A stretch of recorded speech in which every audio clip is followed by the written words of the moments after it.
Cooking with Amy during NDVS SB's Virtual Family Weekend 2021. Part 2, Baking Pork Chops. Hi, I'm Amy Oswald, Vision Rehabilitation Specialist with North Dakota Vision Services School for the Blind. Today I'm going to do a lesson on baking pork chops. This was a request from Edward. This will be used for a family weekend that is being done virtually in April 2021. The items that we will need for this lesson are a package of pork chops, a 9x13 baking pan, a paper towel, either 3 bowls, or what I have is their disposable aluminum pans. We need eggs, we need panko breadcrumbs, all-purpose flour, and cooking spray.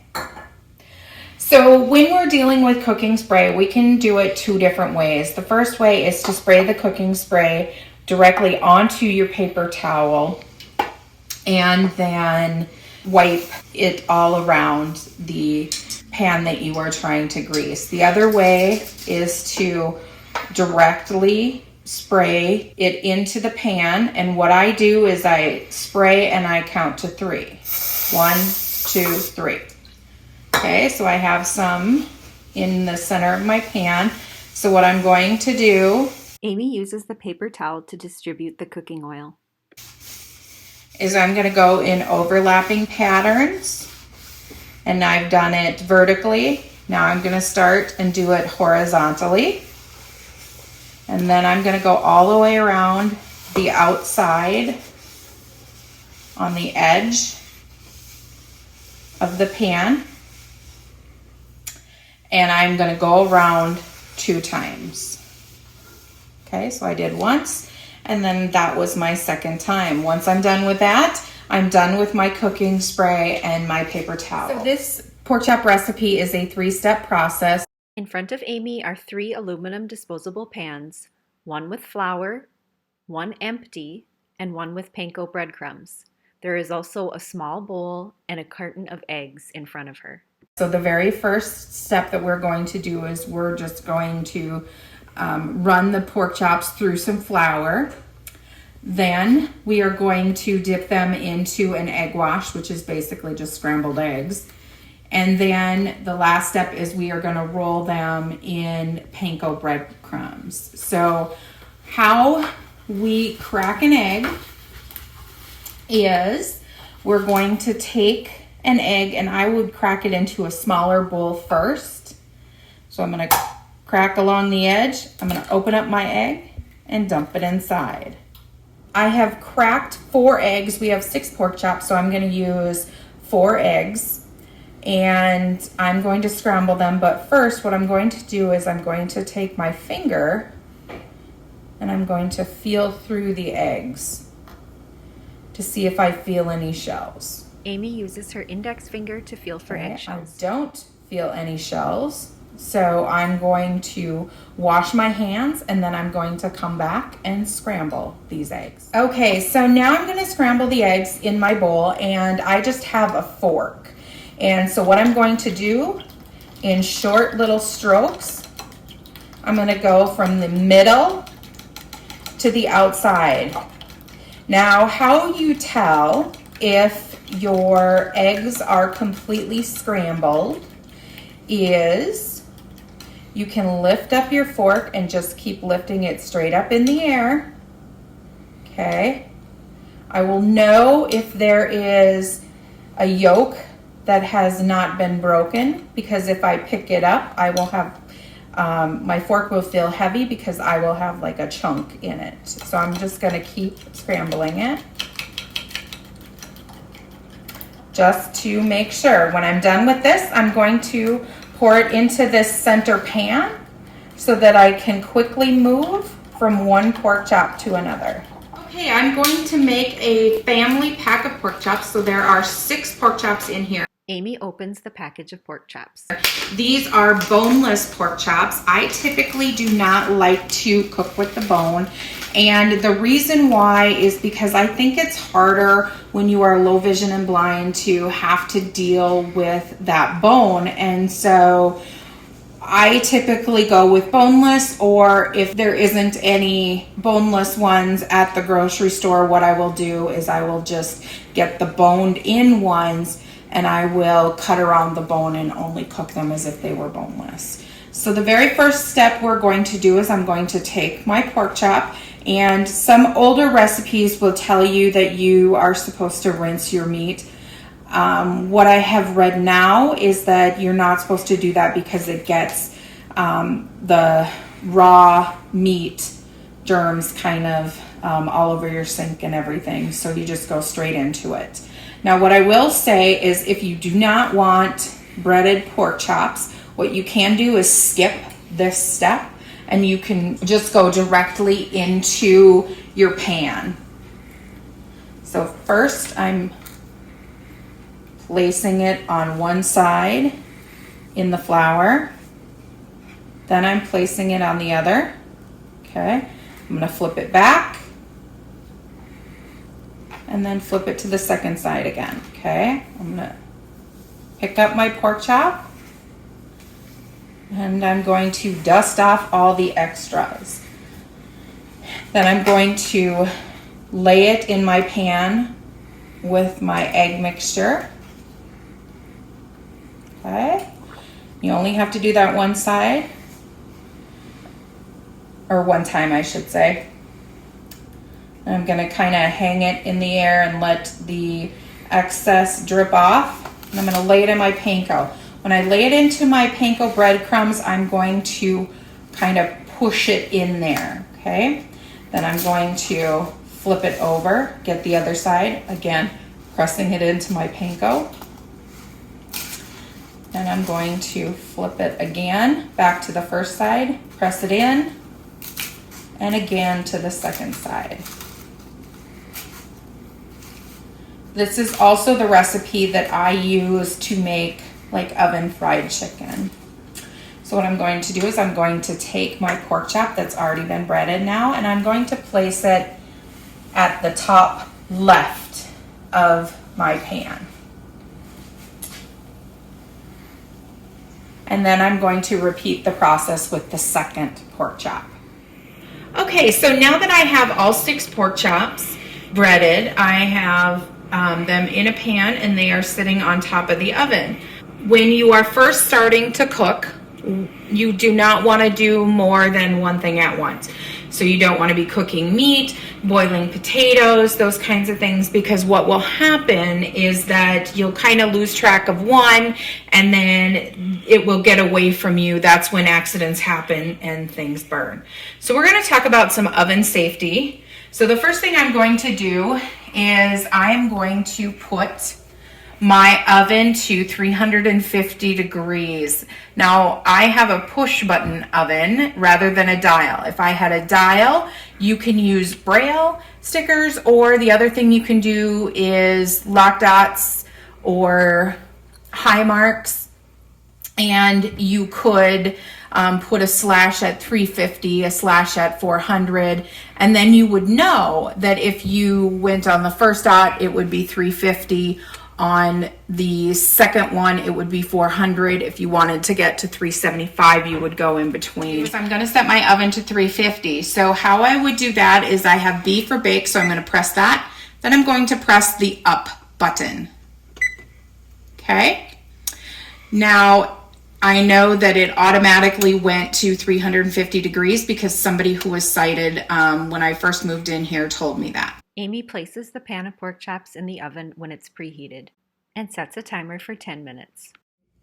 Okay, so now we are going to make our gravy now that our pork chops are in the oven. And we're going to do what I call kind of a cheater gravy. Since we have 6 pork chops, I'm going to do a double batch of the gravy.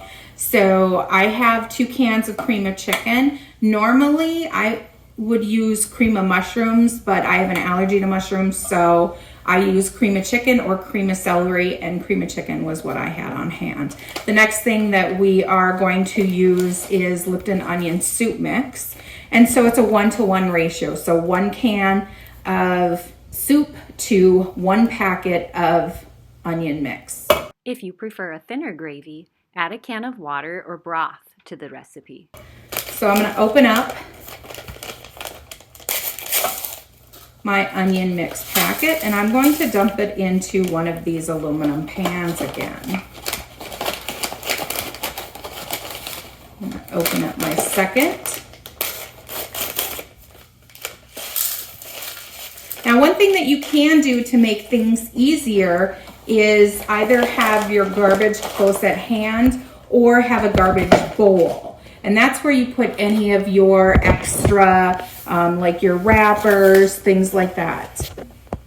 I am going to use the box for my onion soup mix as my garbage bowl. So I'm going to take these are pop top lids, so I'm going to take the pop top lid off. And I'm going to put the lid inside that box that I'm using for garbage. And I'm going to take off the second pop top and put it in my box. Then I'm going to set my box aside because I no longer need it. Now what I'm going to do is I'm going to take a knife. You can use a rubber spatula, but I'm just going to keep going around in circle around the inside of the can with my knife. And I am going to dump this into my pan with my onion soup mix.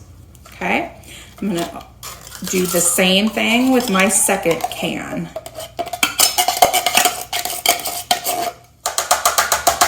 I'm tapping my knife on the edge of my pan to kind of get rid of any excess. I actually prefer using, this is just a butter knife, but I actually prefer using a knife as opposed to a rubber spatula because I feel like I have more control and the end does not bend like it would with a rubber spatula. So now what I'm going to do is I'm going to mix this all together.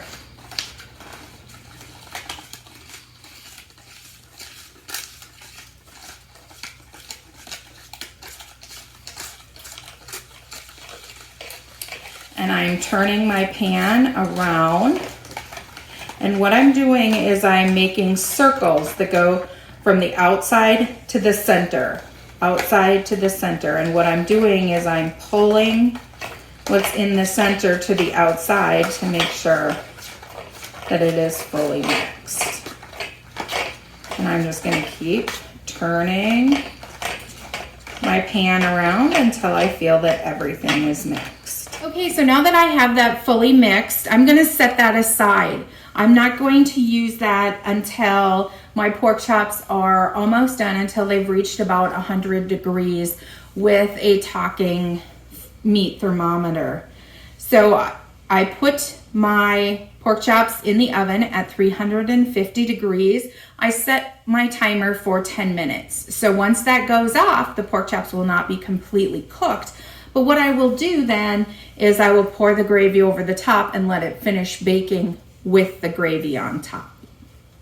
So my 10-minute timer went off. So what I'm going to do is I'm going to take out my pork chops and I am going to test the temperature with the Ryzen meat thermometer. This is one that is available. We sell them at the store at North Dakota Vision Services School for the Blind, but they are also available from like Maxi Aids and LS&S, I'm sure, has different brands.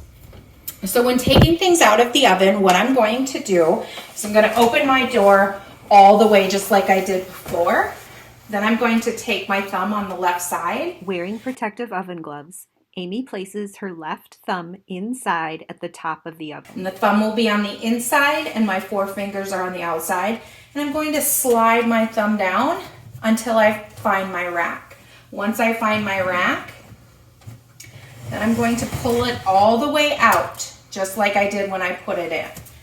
Then I'm going to lift up my pan. I'm going to find the edge right here. The edge of the pan grazes the outside of the top of the oven as Amy takes And bring it onto my range top. Going to push in my oven rack and close my oven door. Amy takes off her oven gloves. Now, I'm going to find, using my probe, the probe of my meat thermometer, kind of like a cane, and I'm going to find a separate pork chop. Amy uses the probe of the thermometer to find the center of a pork chop. Okay, and what you want to do is you want to test your pork chop in the center. So what I do is I poke it in all the way down and then I lift it up a bit. Okay, so poke it in all the way down, lift it up a bit. On. Okay, so I'm going to turn on my meat thermometer. At the top at 12 o'clock is a button. 83.1 degrees F. I am going to check my temperature at different spots on this pan. Off. On.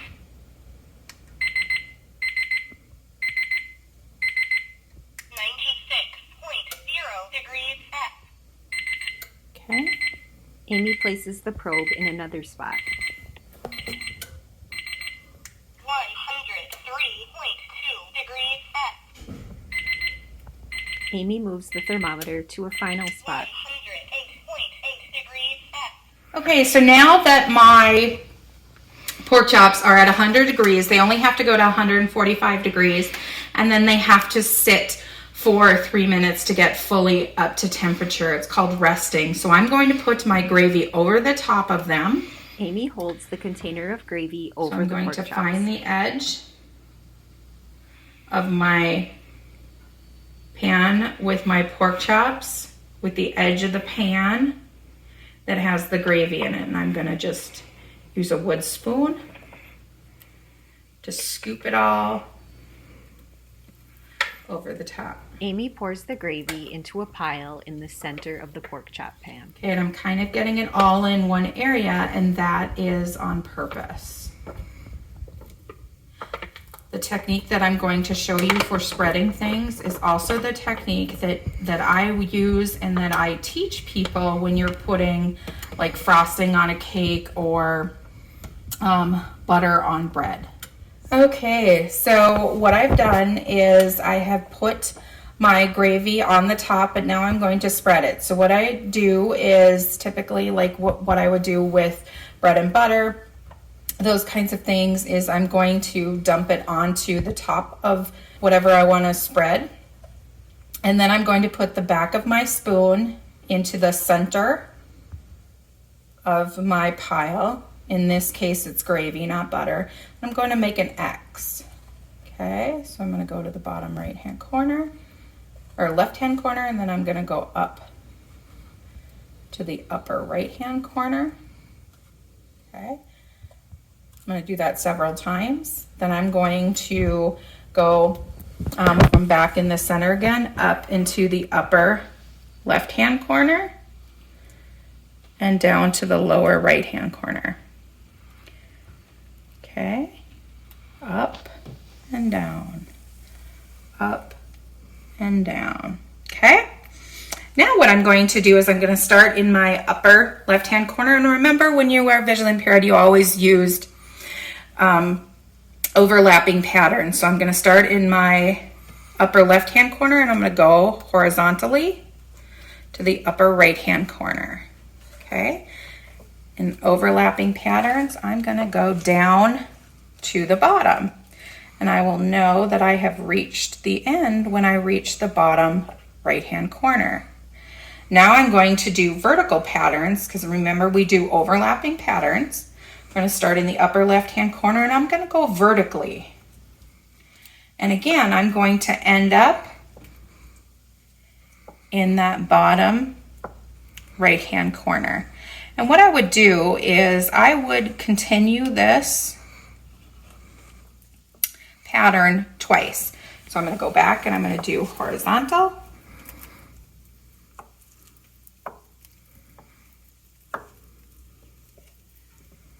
and then I'm going to do vertical. Next, Amy will place the pan back in the oven to bake for 10 to 20 more minutes until the temperature of the pork chops reaches 145 degrees. Since I am at 145 degrees, what I'm going to do is I'm going to let this rest for 3 minutes. So I'm going to set a timer. Alexa, set timer for 3 minutes. 3 minutes, starting now. I hope you have enjoyed these videos. If you have any questions or have ideas for other videos that you would like to see, you can contact me at 701-857-7635. Again, 701-857-7635. Or you can email me at abrunner@nd.gov. That's abrunner@nd.gov.